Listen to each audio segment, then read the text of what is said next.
Number one, what could be the formula used to compute the value shown in cell B3? So if we look at B and we go to the third row, what formula could be used to compute this number? So you can just look at each of these formulas and try them. So for A, it says that we're going to do cell B3 times B4. So that means we're going to take 350, which is in B3, and we're going to multiply it by B4, which is 0. So 350 times 0 gives us 0. So that certainly does not give us the 350 we're looking for. B says to take cell A2. Let me switch colors here. A2 and add it to A5. So here we're going to do 7 plus 50, which gives us 57. So that does not give us the 350 we're looking for. C tells us to take those same two numbers, but multiply them this time. So we're going to do 7 times 50, which does in fact give us 350. So C would be the answer to this one.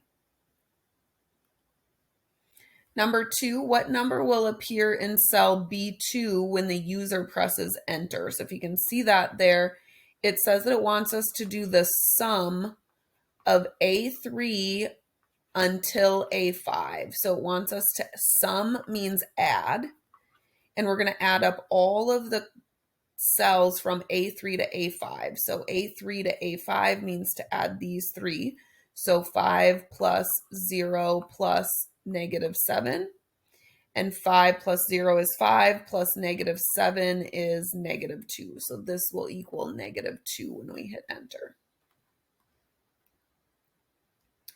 Number 3, select all the formulas that could be used to calculate cell B4. So B4 is this one, and that will give us an answer of 0. So if these equal out to 0, then they will work, and we're selecting all. So the product or multiplication of all of these cells. So when we multiply these all together, we have a 0. So anytime you multiply and there's a 0 involved, it's going to equal 0. So this one's going to be good.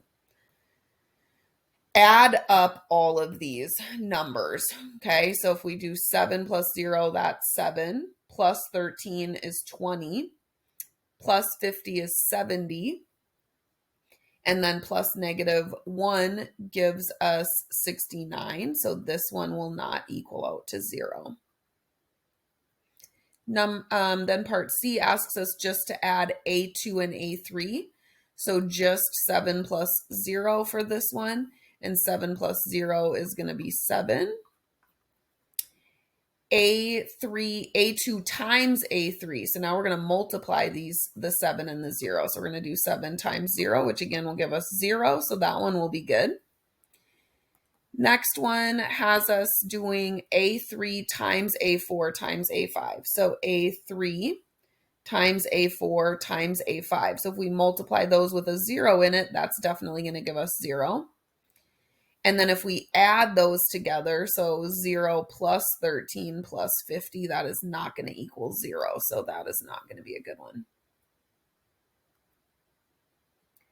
Number 4, the formula in cell B2. Okay, so the formula in cell B2 is the product of A2 to A5. Describe a way to change the contents of column A so that this will be negative 70. So what we're doing here is we're multiplying all of these numbers, right? So the product of A2 to A5 will multiply all of these numbers together. So you just want to figure out how could we change one of these numbers so that the product is negative 70 instead of 0. So there's going to be a lot of different ways you could do this, but it really is going to have to involve changing A4 to something other than 0. Because if we multiply these and leave this as a 0, no matter how we change these other ones, our product is still going to be 0. So my opinion, I'm going to change A4 to something. So I'm going to change A4 to something else. So I'm going to change it to 1. And I'm going to change A3 to 1 as well. Because I know that 10 times -7 gives me -70. So if I know that these two multiply to -70, if I were to change this to a 1 and this to a 1, then my product will stay -70. So I'm going to change A3 and A4 to 1. Again, multiple other ways you could handle this. That's just one option. Number 5, the dot plot displays the number of books read by students during the semester. Which measure of center would you use given the shape of the distribution in the dot plot? Explain your reasoning. So we can see that this is has an outlier. We have this 13 way over here that's not in the data or not close to the rest of the data. So I would use the mean, sorry, not the mean, the median, because the median is less impacted by outliers like the 13, where the mean can be really, really impacted when you have these outliers. So I would choose the mean. And then it says, which measure of variability would you use? Well, since I'm using the median, I would use the IQR since it is calculated with the median.